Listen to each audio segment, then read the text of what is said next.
अस्सलाम वालेकुम। आपको पता है कि सूरह बकरा पढ़ रहे हैं, दूसरा सिपारा है, उसको कंटिन्यू करें।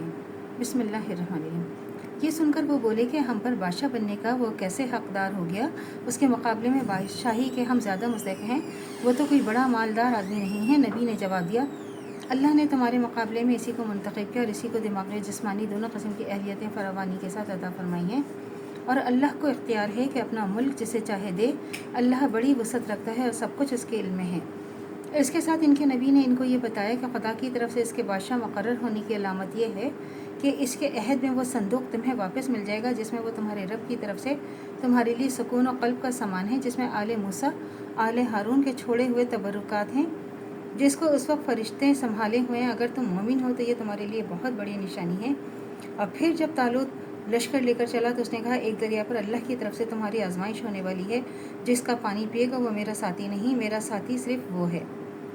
अब ये है कि इसमें ये जो बाइबल का बयान इसमें कुरान में किसी हद तक मुख्तलिफ है, ताहम इससे असल वाक़े की तफसीलात पर काफ़ी रोशनी पड़ती है। इससे मालूम होता है कि संदूक जिसे बनी इसराइल इस्लाहतन अहद का संदूक कहते हैं, एक लड़ाई के मौके पर फ़िलिस्तीनी मुशरिकीन ने बनी इसराइल से छीन लिया था, लेकिन ये मुशरिकीन जिस शहर और जिस बस्ती में रखे गया वहाँ वबाएं फूट पड़ी और आखिरकार उन्होंने खौफ के मारे एक बैलगाड़ी पर रखकर गाड़ी को हाँक दिया। गालिबन इसी मामले की तरफ कुरान इन्फास में इशारा करते हैं कि इस वक्त संदूक फरिश्तों की हिफाजत में था, क्योंकि वो गाड़ी बग़ैर किसी गाड़ी बांध के हाँक दी गई थी और अल्लाह के हुक्म से फरिश्तों ही का काम था वो कि उसे चलाकर बनी इसराइल की तरफ ले आए।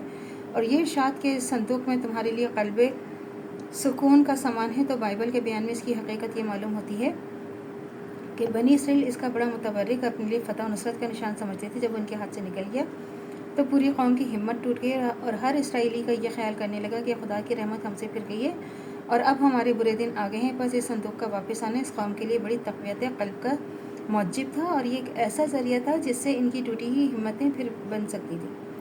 आले मूसा आले हारून का छोड़े हुए तबरुकात जो संदूक में रखे हुए थे, इनसे मुराद पत्थर की वो तख्तियाँ हैं जो तौरे सीना पर अल्लाह ताला ने हज़रत मूसा को दी थी, और इसके अलावा वो तौरात का असल नुस्खा भी उसी में था, जिसे हज़रत मूसा अलैहिस्सलाम ने ख़ुद लिखवा कर बनी लावी के सुपुर्द किया था। नेज़ एक बोतल में मन भी भरकर उसमें रख दिया गया था, ताकि आइंदा नस्लें अल्लाह ताला के उस एहसान को याद करें जो सहरा में उनके बाप दादा पर किया था। और गालिबन हज़रत मूसा अलैहिस्सलाम का वो असर भी इसके अंदर था जो खुदा के अज़ीमुश्शान मौजज़ात का मज़हर बना था।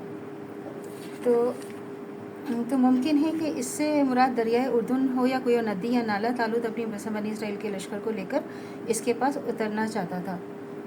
तो अल्लाह से दुआ करनी चाहिए जो हमारे ईमान मरते दम तक कायम व दायम रहे, ख़ात्मा बिल खैर ईमान पर हो। इजाज़त दीजिए। अल्लाह हाफ़िज़। मेरे चैनल को लाइक कीजिए, शेयर कीजिए, सब्सक्राइब कीजिए। शुक्रिया।